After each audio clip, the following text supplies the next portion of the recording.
Guys, How are you doing? good. Good. Ryan and Ryan, this is Miles. Nice to meet you, Miles. We're chatting all the way up. If I had known where to go. Oh, really? Sign for QPAD out there. Oh, shoot. There's a sign outside. There's a sign on the directory. I usually come in this door I used to right come in here. that door, but I saw a sign that moved over here. Oh, really? Oh, I didn't know that. Right up. I'm gonna remember for the future, for sure. Yeah, there's two spots over here. There's, the camera is right in front of the TV, so if you sit with your back to it, it'll be a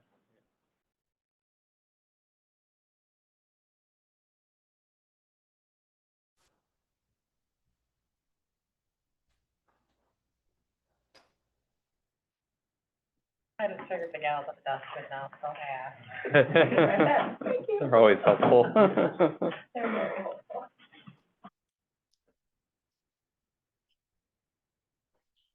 Great, we're at 20 on the phone right now, and 21.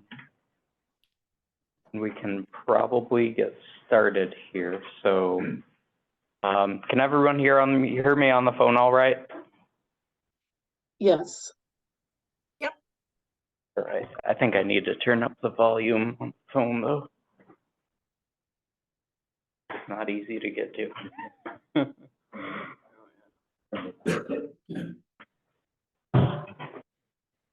But, We're coming up. thanks.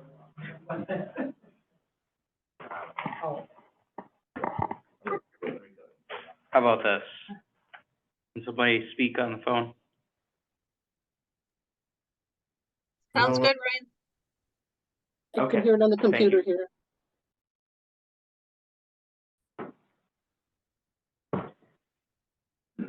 All right, well, we're gonna call the December 14th CEDS meeting to order, and we're gonna start with the introductions.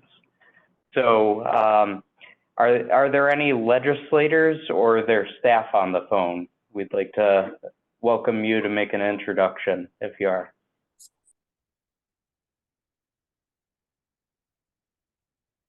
Okay, if not, then we'll get started with the members and the in-person audience here. So I'm Ryan Susi, Senior Planner at QPAD. Ryan Carrig, Community Planner at QPAD. Tyler Anthony, Planning and Zoning Administrator, City of Escanaba. Holly Toma, U.S. Roger Stardens, MD.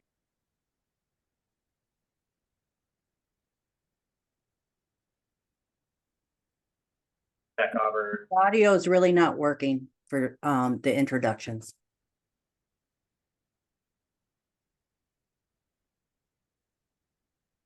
We could hear you, Ryan, but really we could not hear anybody else in the room. You can hear us now. Polycom Yes. is not working. Bear with us a second while we get the audio working. Thank you for letting us know.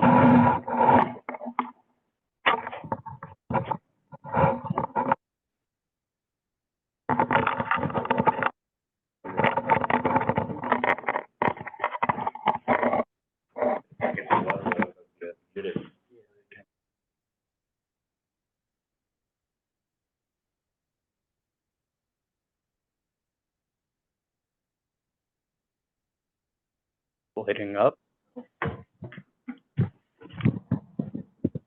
Well, since we moved in. Can you hear us now? Hello? Michelle's nodding. Oh, they're nodding. Okay. Who didn't they hear? Yes. All right, back to it. Should we go around I can start out. So I'm Zach Aubert with Windrose North Outfitters in Menominee, Michigan. I'm also the District 5 County Commissioner and Downtown Development Authority Chair for the City of Menominee. Miles Villalobos, Menominee Downtown Development Authority. Elise for Northern Michigan University Center for Rural Health. And I guess we'll go kind of back around and reintroduce again since they couldn't hear. So I'm Ryan Susi, Senior Planner at QPAD. Ryan Carrick at QPAD. Tyler Anthony, City of Escanaba. Holly Toma, USDA Rural Development. Rod Desjardins, MDHHS, Housing and Homeless Services. Holly Peoples, Michigan Works. Narita Hughes, Bay College. All right, thank you for bearing with us. And then people online, I invite you to introduce yourselves. I'll call out first names and starting with Bill. Bill DeGroot from Chocolate Township, Township Manager. Thank you, Bill. Lynn. Lynn Durant, Supervisor, Marquette Township. Thank you, Lynn. Alex. I'm Alex Kofsky. I'm the Executive Director of Accelerate UP here in Marquette County. Alex. Amy. Good morning, everyone. Amy Berglund, Director of Business Initiatives with Invest UP. Thank you. Andrew. Andrew McNeely, Manager of Energy Solutions with Upper Peninsula Power Company, overseeing energy efficiency and energy assistance. Glad to have you, Andrew. Antonio. Good morning, everyone. Antonio Adon, Project Manager, Marquette County, Housing Specialist as of January 1st. Thanks, Antonio. Christopher. Hey everyone, Christopher Germain, CEO Lake Superior Community Partnership in Marquette County. Thanks. Next we have Emily Salvo. Hi, Emily DeSalvo, Director of Operations with UpCap. Thanks, Emily. Nope, I see it's Donna. Donna LaCourte. Got my video on here. Donna LaCourte, Michigan Department of Agriculture and Rural Development, Economic Community Development Specialist. Great, thank you, Donna. Then we have two more Emilys. Emily Leach. Good morning, everybody. Emily Leach, Senior Planner with Marquette County. Thank you, Emily. Emily Susi. Emily Susi with QPAD. Thanks, Emily. Next we have Jamie. Jamie Van Buren, Operations Manager with Invest UP. Thank you. Kathy next. Yeah, Kathy Reynolds, Greater Munising Bay Partnership and Munising Downtown Development Authority. Thank you. Kathleen Henry. Hi, I'm Kathleen with the Superior Watershed Partnership. Good to have you, Kathleen. Lee Shuri. Hi all, Lee Shuri, Michigan Representative for the U.S. Department of Commerce, Economic Development Administration. Join Lee. Leo. Good morning, Leo Islip, Business Development Manager for the Michigan Economic Development Corporation. Morning, Leo. Michelle LaJoy. Good morning, Michelle, Executive Director for the Elder Marquette Community Action Agency. Thank you. Paul. Good morning, everyone. Paul Oliva, Partnership Coordinator for the Forest Service. Thank you. Ryan Stern. Good morning, everyone. Ryan Stern with the Michigan Building Trades. Appreciate it, Ryan. Tanya. Tanya Sweener, Energy and Climate Program Manager with the Superior Watershed Partnership. Thank you, Tanya. Good to have you. Vicki Schwab. Good morning, everyone. Vicki Schwab, Managing Director for the MEDC, covering all 15 counties of the UP. Morning, Vicki. Thanks. And last but not least, I have Victoria. Morning, Victoria George with Schoolcraft Tourism and Commerce and Schoolcraft's EDC. Hey, thank you. Did I miss anybody on the phone? I see Dottie just joined us, so we're doing introductions. So if you want to introduce yourself. Yes, good morning, everyone. Sorry I'm late. I'm Dottie Joy, Executive Director. Great, thank you. All right, and we're switching over to our agenda now. So this meeting is kind of a special meeting because we're converging our regional housing partnership with our comprehensive economic development strategy meeting. And we're expecting to continue this format here into the future. So I'm imagining that RHP would become a standing agenda item on the meetings, and it would be sort of an advisory group as part of the CEDS committee meeting. So there's going to be some joint membership here, and as we get ready to get into 2024, the meetings, we're going to adopt a new meeting schedule, and then we're going to refresh the roster for the CEDS committee meeting. I'm currently, I have a link out there with a Survey Monkey on it. That's registration for being part of the Regional Housing Partnership. I'm hoping to start growing a database of individuals and organizations who wish to be contacted and updated on all of this and included in the CEDS meetings. So I'll send a link around again after the meeting, just in case anybody wants to register to be part of that and be contacted that way. So next, here's our 2023 roster of our CEDS committee members. This does not include the RHP members, but we'll have a new roster in the future. Here are the 2024 proposed meeting dates. I'm expecting that we'll continue to meet on the fourth Thursday of every month from 10 to 11:30 a.m. I'm cutting down on the in-person meetings. I think most people tend to attend virtually, but still sticking with having in-person meetings a couple of the times. February 22nd would be virtual only, April 25th virtual only, June 27th would be in-person in Escanaba in the boardroom, also with a virtual option just like today.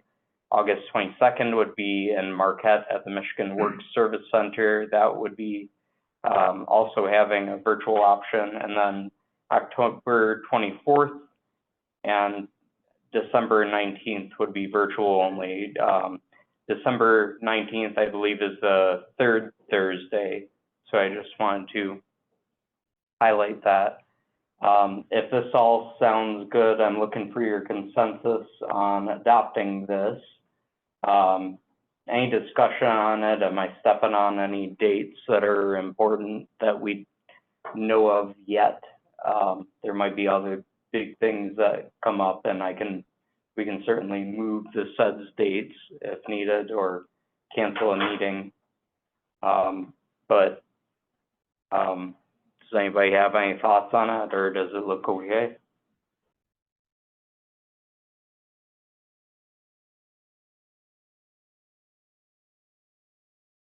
Right, if there's no discussion on that, then I'm all in favor, say yes.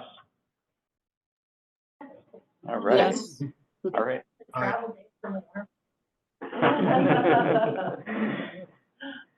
That was my thought. So I'll send out calendar invites for the meeting dates here in the future that will all have the Zoom link in it to join, and I'll probably do that in early 2024. Right, moving on to our next item here. So I wanted to share an update on the Regional Housing Partnership.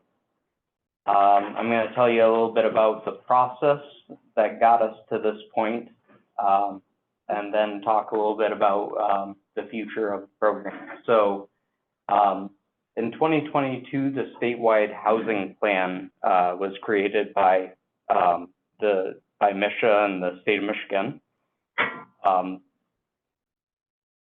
Kickoffs were held across all of the regions across Michigan because MISHA understands that implementation happens at the regional level. So they entrusted regions to kind of carry out the rest of their plan and develop regional action plans. So regions were asked to select work group leads for our Central UP region, Community Action Alger Marquette, and QPAD were selected to be the regional co-leads. We then worked together to convene work group meetings to develop our action plan and strategies and implementation steps over 2023. We established and submitted the work plan on September 30th to MISHA. And recently, I guess not so recently, MISHA had an update meeting on November 9th in Lansing.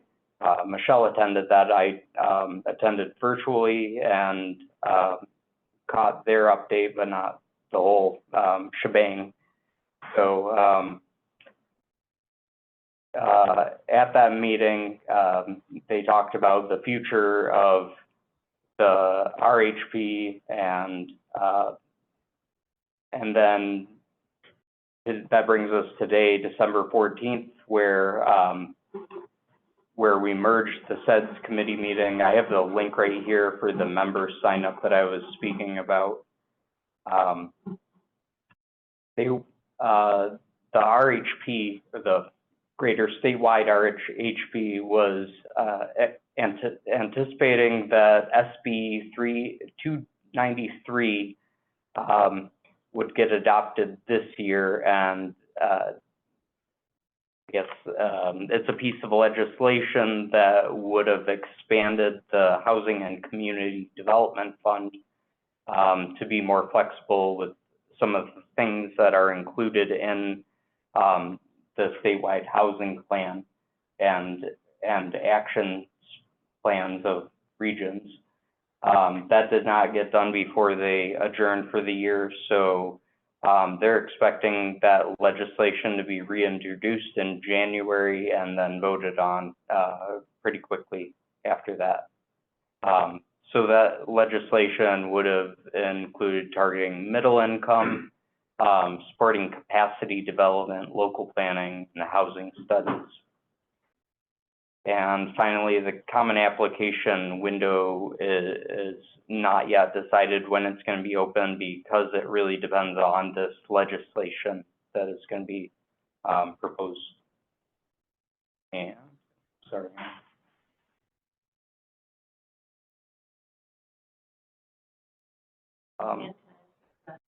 Yeah, sure. What is the common It is not open. They do not have dates for it yet. It was expected to open in January for our region. I have another slide on that, but I have this slide in between. So I just wanted to also share that there's this really great new tool that MISHA came out with along with the regional housing partnerships. It's the Michigan Housing Data Portal. It's got so much information on it. And it's expected to be updated soon because new census data is out from the American Community Survey. It came out, I think, just a few days ago. So in the near future, they're going to be updating that. But this is a really great resource that I'd encourage anyone to check out. You can look at it on you can view on the county level or on the city or township level. But I'd encourage you, there's this button here up in the upper right that says generate full report. There's a lot of really great information hidden in there on housing needs assessments and And you can even print out the reports through that, and it's a really great tool. All right, Michelle, feel free to jump in here too if I miss anything. I think you're covering it pretty well, Brandon. Okay, thanks. Here's the allocations for the Housing and Community Development Fund. So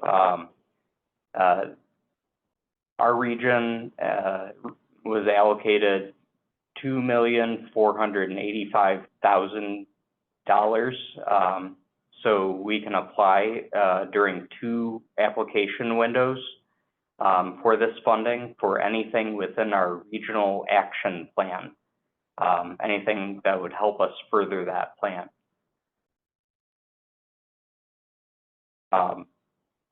So they decided those allocations based on these metrics, per capita, households, some economic data on employment growth, MEDC job projections.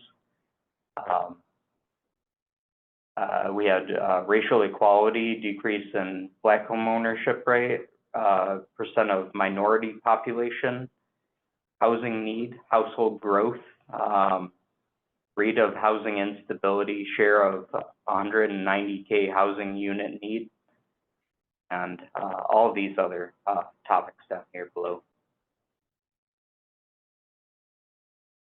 So they were expecting a common application window to open in January and July for us. This is the schedule for all of the regions. We are Region B, and Region A is, I think, Western UP, and Region C is the Eastern UP. So we were all expected to start in January. However, this legislation did not yet make it to passage. So everything is going to be pushed back a little bit, and we don't know when yet, but we'll keep you informed. Yes. Question.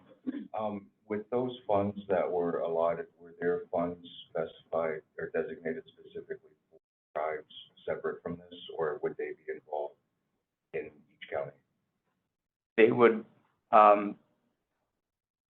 Michelle, do you know the answer to that? You might know a little bit better than me. Can you repeat it? I did not hear fully. Tribal funding, was there an allocation specific for them, or is that part of the RHP? I did not hear a tribal set aside, but that is something we can look into right now, and I can text Tim to see at MISTA to see if there is a set aside.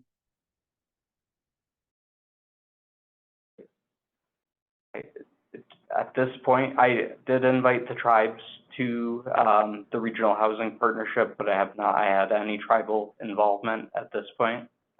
But they would certainly be welcome to be part of it, and I think they would be eligible to use any funds that are designated for the Central UP if they are in the Central UP. And that brings us to our regional housing plan. So like I mentioned, this was adopted in, or not adopted, we don't adopt anything really, we just finalize it and submit it to MISHA. We did that in late September, but we've recently had some feedback from a developer who made a suggestion that that we clarify it a little bit more, that some of the information she's received from other regional housing partnerships and from MISHTA suggests that more clarification would be beneficial. So these are the things that we added into it in red text. And just wondering if you have any thoughts on this, if any more edits need to be made to it, or if we're on the right track with some of the things that we've suggested here. Open it up for discussion. At this point, we cannot change the priorities that we're looking at. And I don't think that we can add to the goals, but because we're only allowed to have 5 highlighted goals, but we can have as many strategies as we want. So really just looking for edits on the strategies or suggestions or your consensus on approval. Realistic to me, Ryan. I was part of the Northeast Michigan 5,000 new housing units and rehabilitate 5,000 existing housing units in 5 years. Wow. Which I thought was incredibly unrealistic. Certainly ambitious.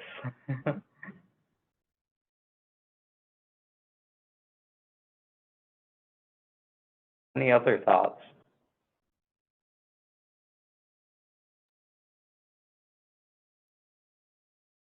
So with this common application window that's going to be coming out, if there are any projects that or any proposals from any of our organizations that can relate to these action items, then those would be allowable in that common application. Ryan? I'm trying to think of, yeah, go ahead. This is Sharon. We were discussing yesterday about developing and rentals. Is that included in here, or is that something we can add so that we can build rental property instead of home ownership?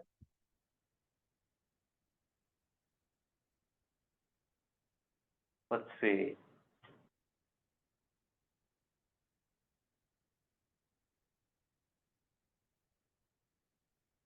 I'm thinking if you're talking about landlords, I don't really see an avenue into it because we did not adopt that goal item. I know there was one in the statewide housing plan, but that is not one that we kind of selected here. And I'm not sure, I mean, do you see any possibilities within any of the existing goals that would better support renters? Because we do have a goal about reducing the number of unserved and vulnerable populations experiencing rent burden by removing barriers and increasing resources. Ryan, could you put it in the goal for housing stock 4.6? I'm sorry, 4.4, increasing the rehab and preservation of housing stock. That could include home ownership and rentals.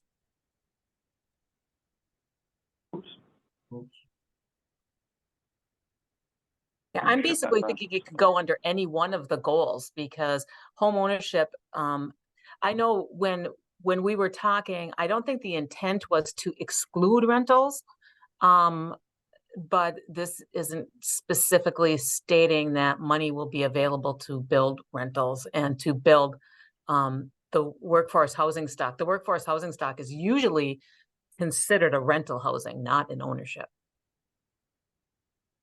So Sharon, this is Andrew at UPCO. Would it fall under 4.1Y where it says increase the housing supply for households at or below? I know that that's an income specific after that, but it may be able to be included in that piece as well. Right. I think it could be added to almost any one of them. So this is Lois Ellis, and I'm sorry, I'm driving, so I can't really look up. But I know rentals were very much a topic of our working group about housing stock and very much wanting that to be included in all elements. So I can't remember the exact wording, but it was definitely the intent. Got it. Doesn't this fit under strategy 6.2? The way I read That's what 6.2, I was wondering. it seems word for word what Sharon's saying.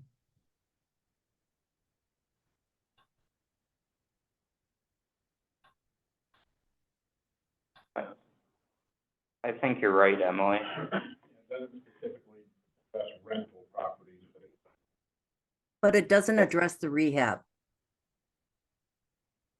Yeah, but rehab's identified in 4.4. But it doesn't say rental, it's assuming home ownership. Could we just say, Okay. add the word rental in there too?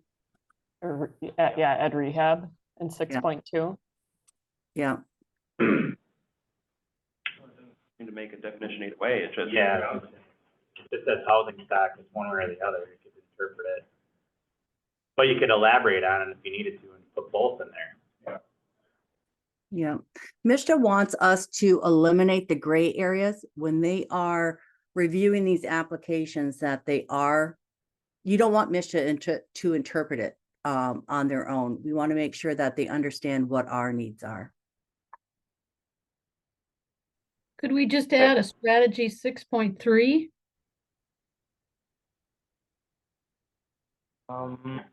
Because you said we could add extra strategies. Okay, yeah, we can add an extra strategy there. What would you like to see? That might be up to Sharon then to figure out what the intent is. My intent would be able to utilize funding to build and rehab rentals. Perfect. Short and sweet. You can't read between the lines when it's short and sweet. Yeah. Okay. Well, I'm thinking if we amended 4.4, that would probably be the more appropriate place than adding the 6.3. But does 4.4 include building? That 4.4 is for rehabilitation, and I want to be able to rehab and build.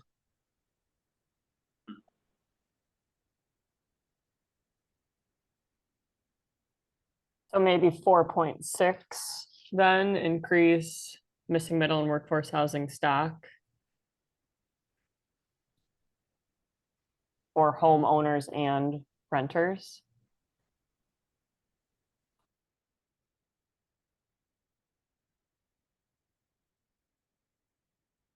Remember what the original strategies were.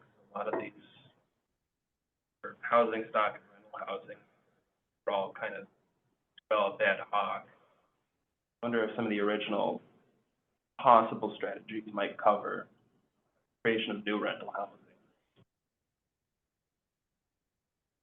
So, or 4.6, you could just add meaningful growth in housing stock through rehab and building, or rehab and creating new housing.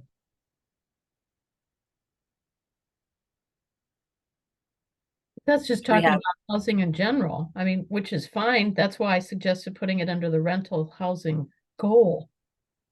That's what you want to emphasize, right? Is the fact that we're not allowing for more redevelopment or new building of rental housing. No, I'm talking about doing both. Right. Yeah. Okay. But to get away from, because this looks more like we're leaning towards home ownership. Right. So I just want to make sure that we can look at building affordable and rehabbing workhouse or workforce housing that's a rental, not an ownership. That's why I'm thinking adding another strategy, because the rental housing goal really talks more about the rent burden, but it's under the priority of rental housing. So if you have strategy 6.3 that addresses rehab and new development of rental housing, at least it pertains more to the rental side than just housing stock, because it's going to look like it's just part of home ownership again, if it's up in the 4s. I like that. Problem with goal 6.2 though is that it's limited specifically to underserved and vulnerable. It doesn't talk about work. That's what I mean. You'd have to add 6.3 and make it a different, you know, Sharon's intent.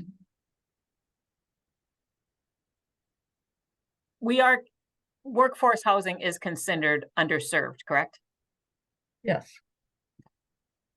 Yeah, so adding 6.3 to allow for the rehab and building of new rental. Opportunities or. Do you think Mishta would understand underserved to mean workforce housing, or do they have a different definition for that? I would say just include both to make sure it's clear, workforce and underserved. Yep. I agree.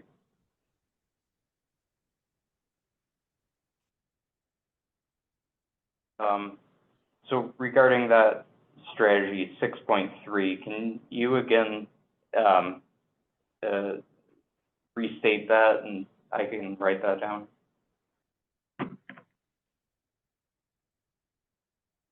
Provide opportunities for rehab and creating new rental opportunities for underserved, including workforce families or Perfect. workforce population.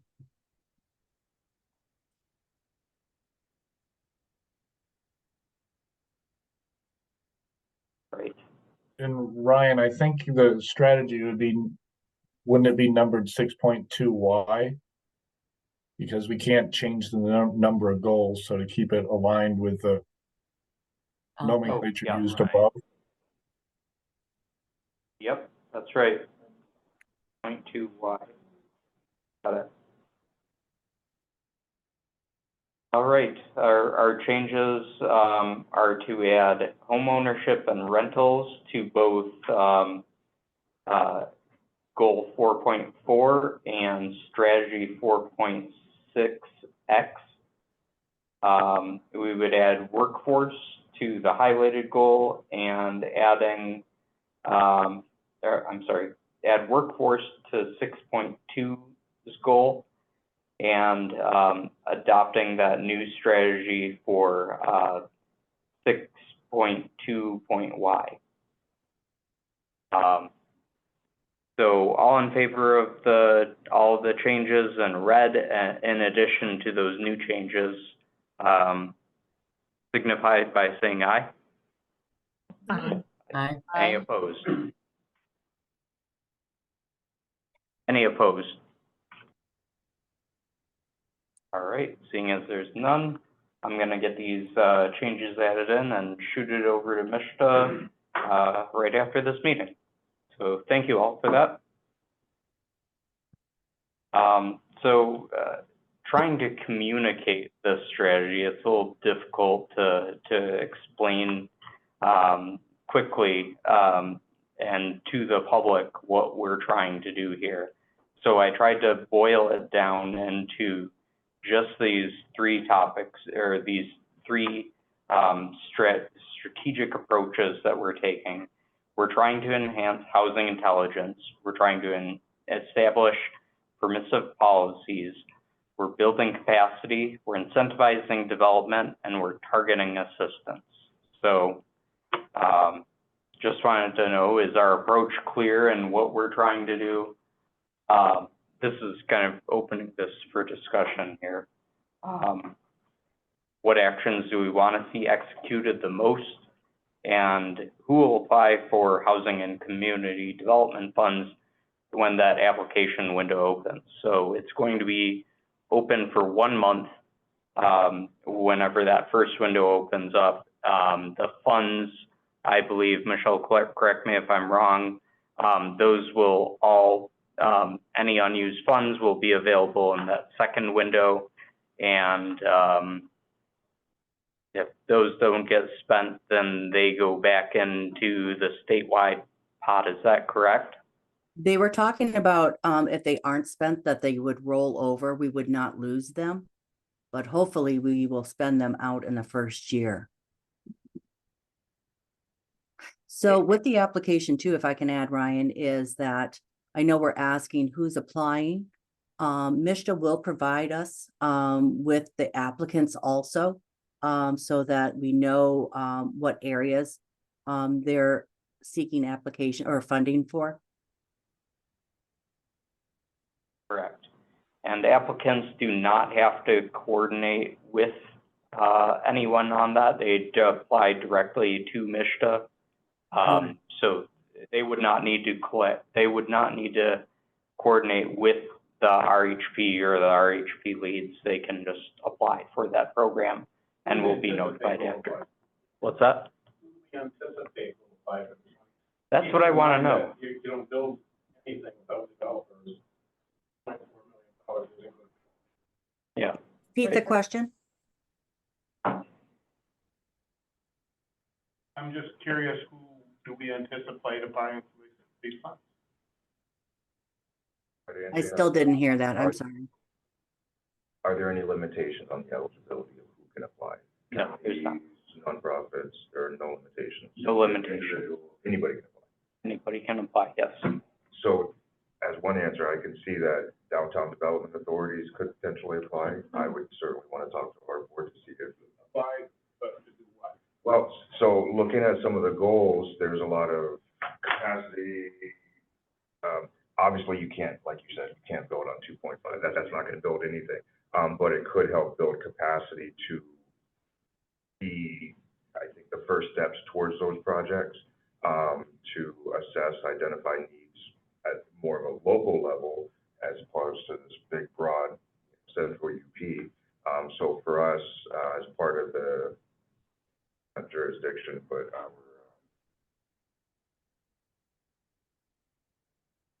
tasks is to identify housing needs specific to workforce housing as well, and our relevant districts. And I can also see the county, that there might be a role for the county to do the same, more on the planning side of things to address these goals, or to at least start trying to address some of these goals. That's the best I can say right now. Okay, we're gonna plan, we're gonna aim, and we're gonna.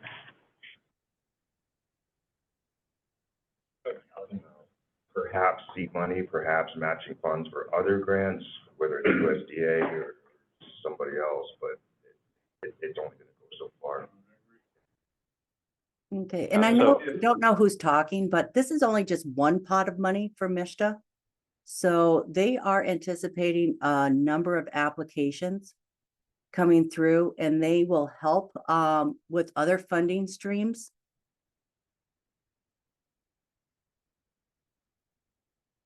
You know, any of those specifics on that, Michelle, like college money? Okay, I'm sorry, I'm having a hard time hearing the group talk. So if somebody could just repeat what people are saying a little bit. So do we know, like, who would, like, could you say, back up and say what MISTA is willing to do here going forward? I mean, as far as opening up additional funding for applicants, like, what does that mean? Is there going to be like programming, like a rental rehab projects, or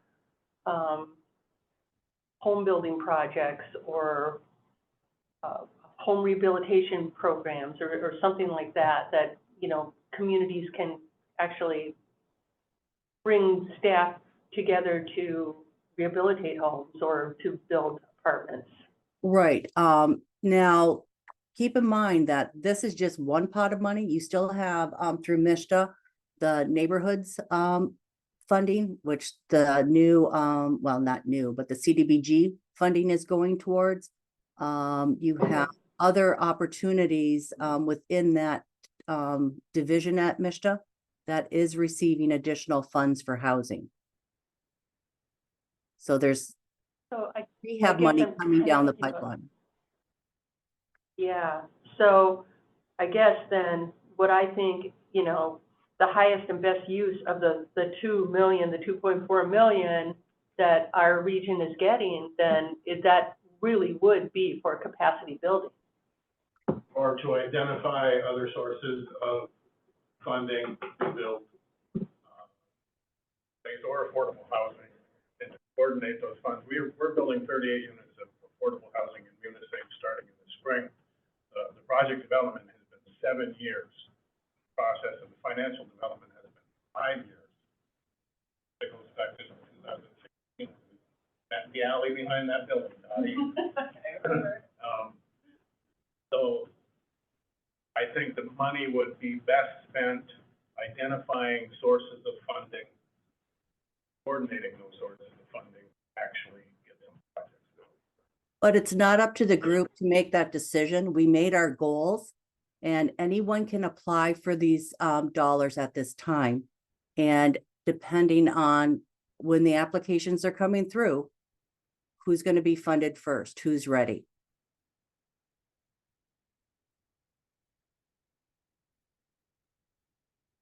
Application will kind of determine who, I don't know what readiness looks like. So say Menominee DDA wanted to explore increasing housing in their downtown, they would apply for funds for technical assistance to do a downtown housing study. Okay. Put that on your application. Yeah. Ryan said. Yeah, I our keep, goal is you all know, to make the goals and the strategies so that MISTA, when they receive applications, they know how to fund.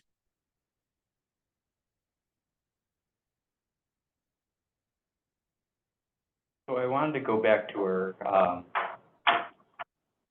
action plan for a second here and look at this strategy 2.6A and how it says the creation of a regional housing trust fund or leverage fund. Some of these items I see as kind of more low-hanging fruit, the capacity development studies, but some of the bigger ticket items are in the creation of programs. And so I wondered how you see the priority among all of these strategies on our list where developing a housing trust fund comes into that, some kind of leverage fund. What would that look like? So I'm imagining that we would coordinate with InvestUP, and Amy, you can jump in here if you have any thoughts, but that we'd coordinate with InvestUP with the success of BuildUP and kind of have a regional allocation under it that would be for that would be a pot of funding that we would start to try to grow if there were any other funding sources that we could help capitalize that with. I think the best UP has already started that process. So that could be another possible application when the window opens to explore how that regional pot could be established. Or are you saying they've already started looking at regional? Down from somebody. Yes. I think that is UP wide. Yeah. Yeah. And so thinking like if these funds are dedicated to our region, the Eastern and Western also have theirs, then but it's maybe they would have under something InvestUP similar. umbrella, so to speak. I mean, Say again, I'm sorry, I didn't under hear. the InvestUP umbrella, those funds are located for Yep, people to apply for. right. Like if a developer had a gap, then they would apply to this program, same as with BuildUP. Amy, do you have any thoughts on that, or Jamie? I just caught a part of that. Are you asking if the BuildUP funds could be layered into this MISTA funding? No, I'm talking about more that we use the structure of BuildUP, but we have a a regional set aside for the Central UP that we start to, capitalize on, or that we start to capitalize funds.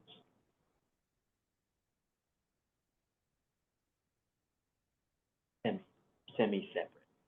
Semi-separate, but, So not, but complementary. Not from the Build UP fund, but but underneath the Build UP fund for other activities in the Central UP. Which could further complement Build UP. Okay, that's what I thought. So if a project could use both this MISTA funding in the Central UP and Build UP funding at the same time? Correct. Okay. I think based on what I understand of the process, I think that would be possible. The Build UP funding is designed to be the last money in to cover gaps as well.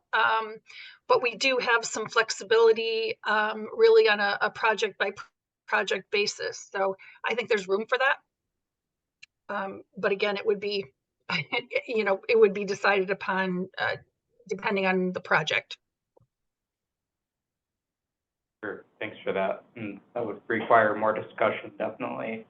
Yeah. So wondering kind of where that falls, and with all the priorities that we have, is that something that we would like to explore as a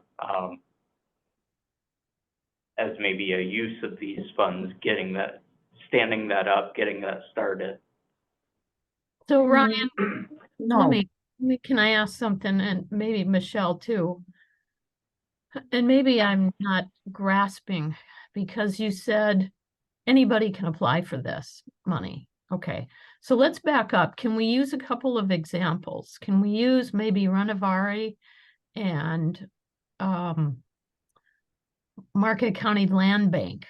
Are these the kinds of organizations you're saying would be applying, or would it be a developer, or Longyear? How do you see these? They'd have to be like nonprofit or low income housing projects, and they would apply for maybe missing middle, or I'm trying to figure out, get my arms around the whole concept, first of all. Yeah, I think all of those organizations would be eligible, including cities, townships, and counties. Not individual developers, though? Maybe even universities and colleges and, say again, Rod? I said I don't see a developer applying for any of these funds unless they had a specific project in mind. Yeah, funding. Yeah, right. And possibly I can see pre-development and maybe some whatever studies. The TMAs, I mean, we did TMA in 2016. And it's OP, I mean, it's hard to change so drastically in the last 7 years. I didn't hear any of that. Me neither.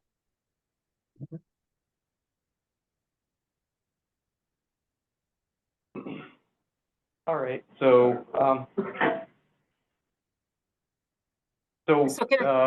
continuing. Sharon, I want to touch base on, I want to go back to touching base real quick on the developer thing.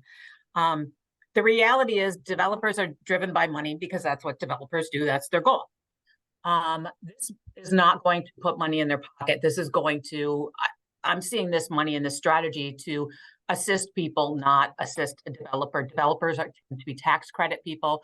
So I can't see where this would be real beneficial for a developer. This would be more of nonprofit, kind of the smaller people. So I think that this money can do a lot, but is not going to do everything. So it's definitely going to be a gap fund. And whoever applies for it, applies for it. I think we need to not be thinking about designating this money in a certain place. We need to be making sure that MISTA designates the money to fall within our priorities and our goals. And we need to make sure our goals and strategies clearly say where we want the money to go. So that goes back to what our group was trying to accomplish, is the communication education side of it, is how does this how does anybody know about this? Whether they're a nonprofit or a city? How do you email everybody or send out a flyer or establish a website and let them know that this is here? So that would be back to an application, a group, some group would have to identify as that goal, their goal, and take that on. Because, I mean, the plan is great, but who's going to do the action? I think it would be the same as when we messaged everybody about the housing readiness incentive grant that just was announced. We message all local units of government. I would message all the regional housing partnerships mailing list that I'm currently trying to build. So that is that link that I shared earlier. That is kind of my intention with that, is that I'm building out a database that I can reach everybody. So the more people that sign up for that, the greater reach I have.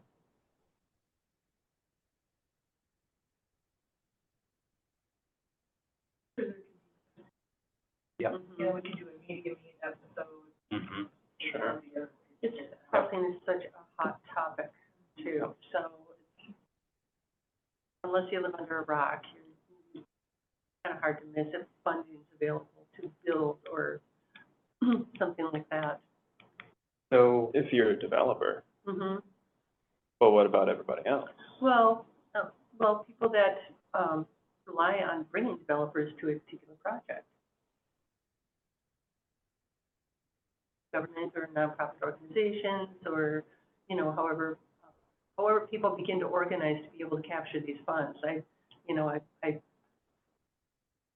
When we talk about housing ecosystem, that's what I'm interested in seeing too, is how people start to come together around this. Mm-hmm. I think it's interesting when you can find a developer on a certain.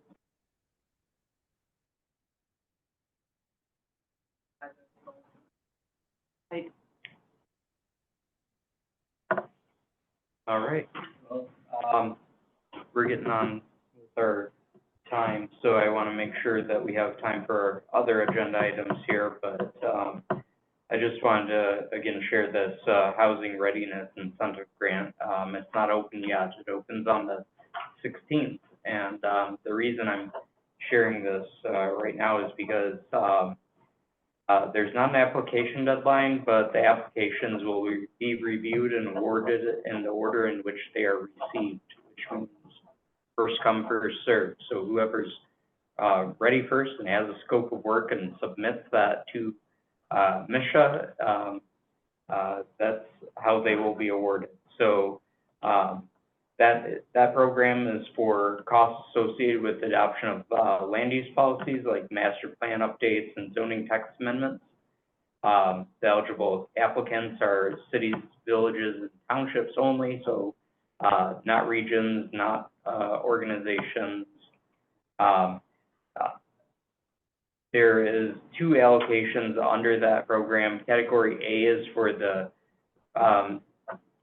non-RRC, that's redevelopment ready communities, affiliated communities or involved communities. Category B is a $2 million pot, and that is for anybody that is engaged, certified, or making progress in RRC. And so the award ceiling is $50,000 and there's no match required. I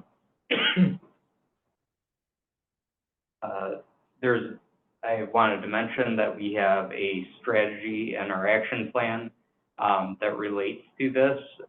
So I'm not sure what the application is going to look like, but MISHA has said in the past that the funding from the Housing and Community Development Fund has to relate to that. So here's our strategy item that relates to it. And that provided the link as well. That'll be open soon. Is there any kind of application, or are we just submitting a scope of work? I am not sure. I think there will probably be an the applications will be reviewed and awarded in the order they are received, so there is going to be an application for it.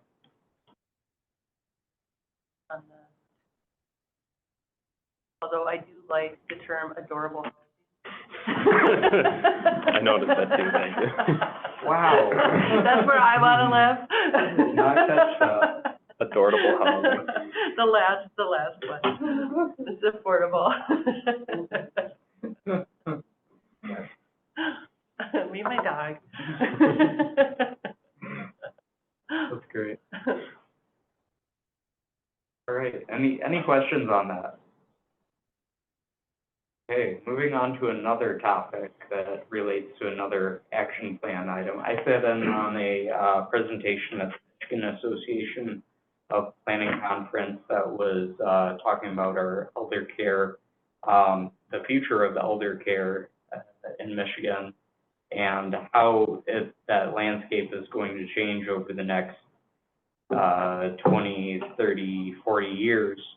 As our baby boomer generation starts to age into their later years of life, and kind of suggesting that we're not really prepared for this, and how many people we're going to see having these needs for senior housing. And so I'm talking about independent living, assisted living, and improvements to so for aging in place in their homes, and all the services that go along with it for seniors, which will also require an expanded workforce to accommodate that. So this graph shows us just how much the nationwide population is going to grow of seniors. I believe this is 75 plus or 80 plus here. They're projecting. Also, there's this brand new report. The name of the organization that produced this, but I'll provide a link to that as well. But that also shows these projections of how this population is going to increase. Can I say something? Yeah. One, right now it's over 30% in the youth 5 and older. So we'll see what happens. Second thing is the state right now is in the process of completely identifying and defining caregiving and creating a curriculum and training environment that will help to elevate a population in another area too. To help support. That's going to be so important. I mean, it's not only we have this aging population, but who's going to take care of them? Yeah. And even if we can't build enough facilities, people think they'll be able to, maybe model their 1889 home like me and make it more accessible for my husband and I as we age, so that we don't have to be institutionalized. Who's going to take care of us? You know, it's really, so that's good to hear. Going on the right. Good. So I looked at the census, 2020 census, because it has more precise data, and I was able to get single year age from the census. So and not those age ranges that the American Community Survey uses. And this graph that I made shows how that population is really approaching that age of entering these various facilities. This data is 3 years old at this point now, so the wave would be starting at 76, thereabouts. So we can see how near this issue is getting to being a lot bigger of a problem here. Also looking at the presentation that Plant Moran gave, it's showing an increasing need for senior housing units over the years projected. And as we've mentioned, that 65 plus population is, we're a lot higher than the state of Michigan and the nation as a whole. So this is a much tougher issue in rural regions than it is for urbanized areas, I think. Again, living alone too, we're I believe 2% higher than the state of Michigan, 3% higher than the United States. At Alice, we have more seniors living in poverty as well. And from another report, that including home equity, 39% of middle-income seniors will not have sufficient resources to pay for the senior housing. So that's really going to compound the issue. Again, looking at our workforce is expected to decline by approximately 7% in northern lower Michigan and the UP over the next 20 years. And the population of 75 plus is going to increase by 87%. So, wow. So that's going to create some constraints. I wanted to kind of start a discussion here, asking, is the senior crisis approaching? What do you think? It's in here. It's been here for a long time, and this issue has been on everybody's radar, but nothing's being done. So I'm a paramedic by trade. I just recently moved here. The same, if not worse, as far as rural cities as well.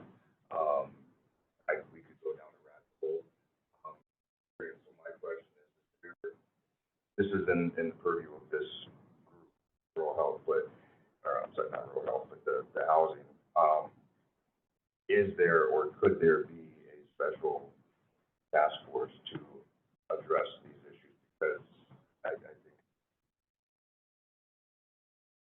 you have the housing issue, you have the healthcare, you have the workforce development, you have a lot of issues just under this phone. And there are some strategies that I was working on that may be very relevant both at the local level, the county level. Zach and I on the way up here, we just started talking about that. And there is a lot that can be done, but it needs the support of organizations, all the different players that are here at this table. Part of that, something I'm very passionate about. The public health in the hospital.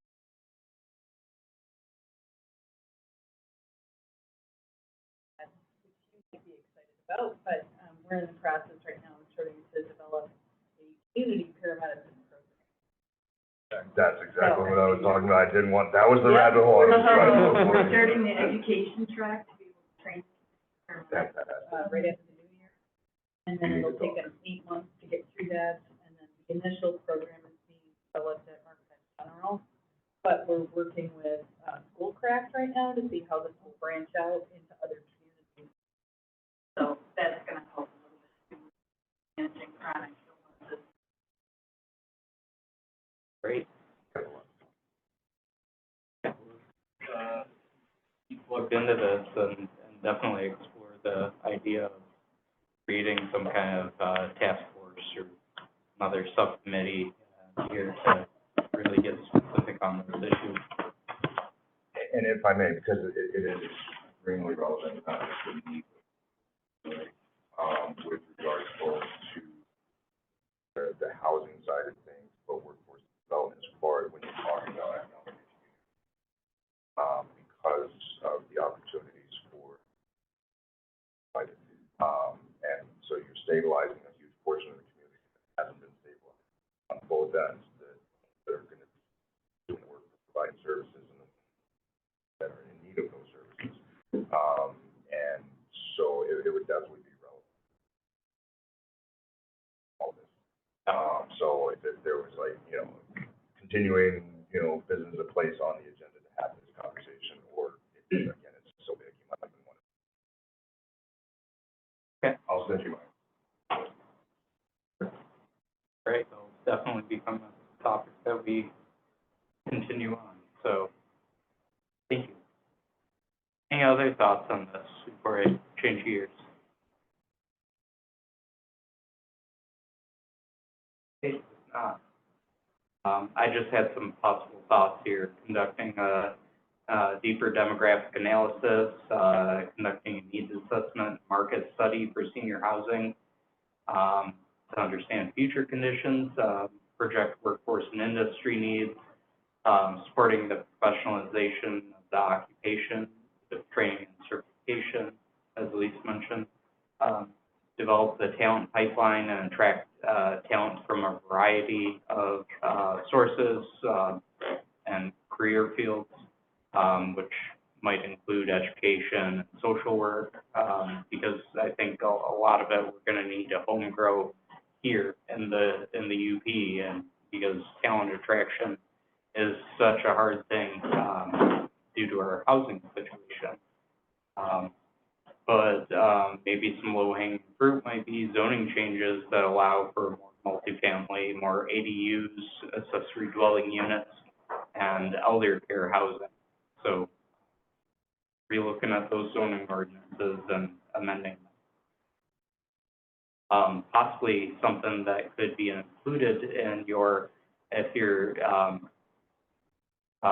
submitting a housing readiness incentive program, that you also name specifically senior care, senior housing within that.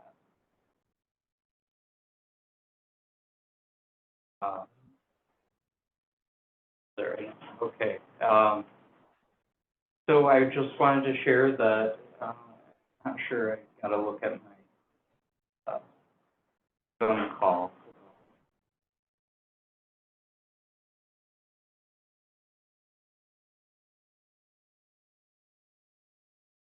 Sorry about that. So I just wanted to share that QPAD and the Innovate Marquette Smart Zone were co-applicants on the Economic Development Administration grant.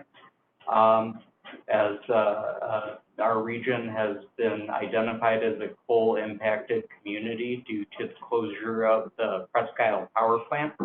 And so we submitted an application to develop an outdoor recreation industry growth strategy focusing on electrified outdoor recreation. And we were successful in that.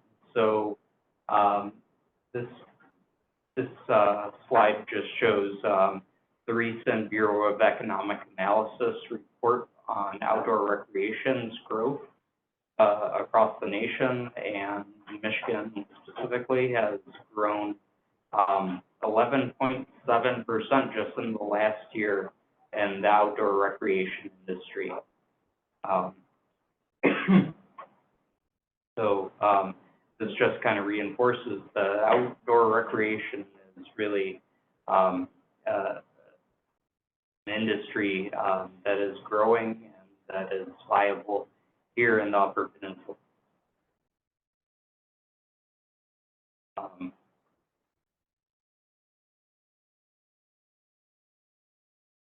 So our outdoor recreation growth strategy would be 3 phases. The first phase would be creating this outdoor recreation innovation action network. It would be sort of the steering committee for developing the strategy. So we're developing an RFP and procuring a consultant to lead the collaborative. They would assemble the steering committee. It would be made up of a public and private network of stakeholders. So maybe Zach might be on that as an outdoor recreation business owner, and maybe the MEDC Office of Outdoor Recreation could be on that, InvestUP, various organizations like that. Then we'd work with InvestUP is also working on a separate but related project for asset mapping for the the Upper Peninsula. We would draw from that and augment that to develop our own outdoor recreation business database and map. And then that group would also be responsible for convening a outdoor recreation summit. And that would happen later next year. The growth strategy would include things like an assets inventory. This is something another consultant was working on. An assets inventory, data collection, analysis regarding trends and projections about the region's growth and gaps relative to other geographies, evaluating the outdoor recreation industry, messaging for outreach and asset development efforts, baseline of economic impact of outdoor recreation businesses, and goals and strategies and recommended actions. And then we kind of look at some of what would be some priority projects for the region that might be happening in the future. And then the final part of the study is developing a electrified trails feasibility study. So this would be a student-led, consultant-guided project. The consultant could be a university, a college, an economic development organization, or an individual who has experience working with students. They would assemble a team of students who would identify existing non-motorized or existing motorized trail segments in our region and interview local leaders in government, the DNR, trail owners, energy providers, and solicit their suggestions on the trail segments. They would develop maps which identify locations of those trails to be studied.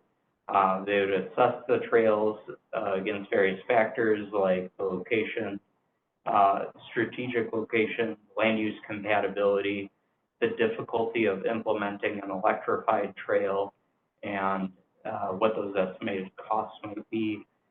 They've developed a ranked list of preferred options using a weighted criteria and develop a brief report that summarizes these. And then intention would be that they would present their findings on this study at the Outdoor Recreation Summit along with our bigger outdoor recreation growth strategy. So we're really excited about this grant and getting it moving here in the future. Any questions about it? When you talk about electrified trails, or is it bikes or? It could be a variety of But it's focused on battery powered ATVs, UTVs, electrified snowmobiles. We're going to be looking at all of that. kayaks. I mean, from we'd say trails, that could be water trails. Yeah, could be something that we would definitely explore. Yeah. Yep.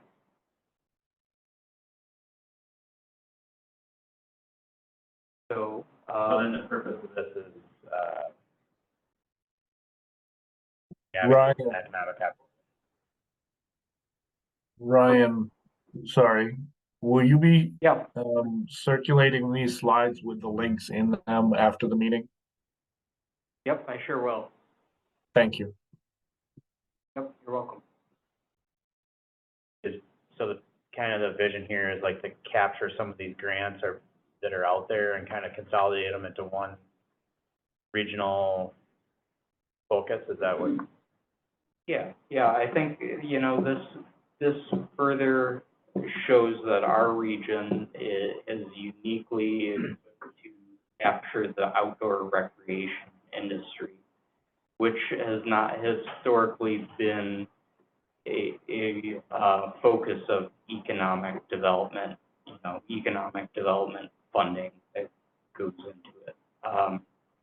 So by developing this strategy that can show the economic impact I think it sets us up well for future funding, for if we identify some projects, that as this electrified outdoor recreation really starts to take off, then that could be, you know, focus or a possibility.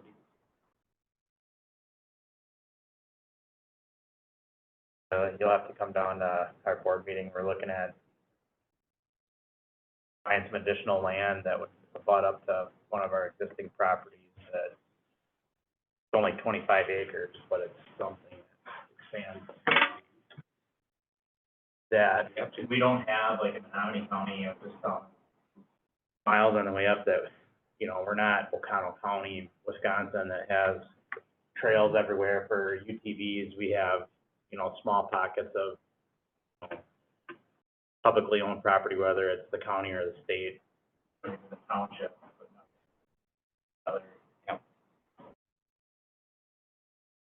Developing some sort of trail system for, you know, electrified is kind of interesting. I thought about that, but it's not, having the tools, you know, in front of you is kind of a challenge, it's a barrier to really getting things going. All right, on to grant opportunities. There's a number of grant opportunities. I'm not gonna go through all of these, but just know that actually I'll pick out a few here because the deadline's coming up. The Rural Development Fund grant is available to us and closes on January 9th. I think projects that are based in Marquette County get 10 additional points due to the location of Eagle Mine, which funds this. So that's coming up, and another one, maybe Holly, did you have any thoughts on the Rural Business Development Grant? Yes, so this is something that USDA offers, and if you have a project that you think is going to help rural small businesses, it's something that if you want to just give me a phone call or an email, I'm open to discussions to kind of try to figure out how your project might work. Typically grant sizes are around 100,000. There's no matching requirement, but points are structured as such. You get more if you have a match. There's some things, you know, we can talk about your specific project and see if you can do some stuff to increase your score. But the deadline's February 28th, and previously, last couple of years, we've not had a lot of applications, so a lot of projects are getting funding that are okay. So if you got a great project, I really want to talk to you. I do.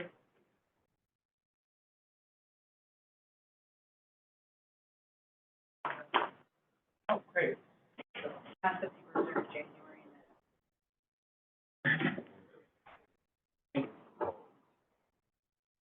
I would also mention that the Rural Development Fund grant, the Rural Business Development Grant, and the Eagle Agriculture and Rural Business Energy Incentive are all open to private sector businesses too. So, right? Did I get yours right? The Rural Business Development Grant is open to private sector businesses. So nonprofits can apply. I'm not a for-profit business, but the eligible applicants are, I pulled up my program guide for it, so I would have it available. So any public governmental entity, Indian tribe, or nonprofit entity primarily serving rural areas is the definition. Great. Thank you. Is it possible to have a fiscal agent, like if there's a collaborative partnership, say if there were a couple of for-profit businesses, but it was not a fiduciary, not a pass-through, but a fiduciary fiscal agent? I guess we could look at a specific if you want to email me and we could see. It's secondary, it's not gonna be for our first, so, Okay. conversation for another time, sorry. That's okay.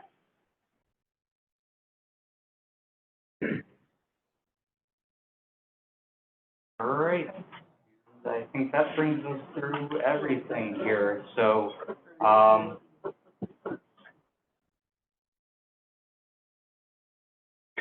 so anything else, that's regionally relevant that anyone else would like to share?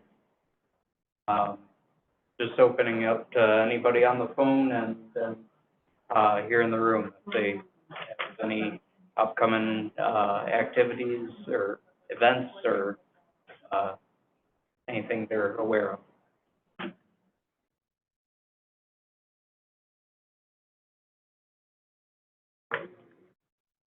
Well, if not, then, we're gonna break for lunch and, thank you very much, everyone, and hope you have a happy holidays and Merry Christmas. Thanks, Ryan. Thank you. Bye. Merry Christmas. Thanks, Ryan. Bye, Ryan. Thank you, Ryan. You guys, we have, pulled pork there and buns and potato chips, coleslaw, and now we have water and there's soda for you too, right? Water.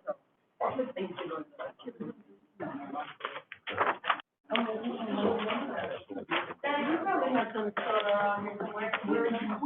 Yeah, it's sitting on the, right, yeah, okay, see, yeah.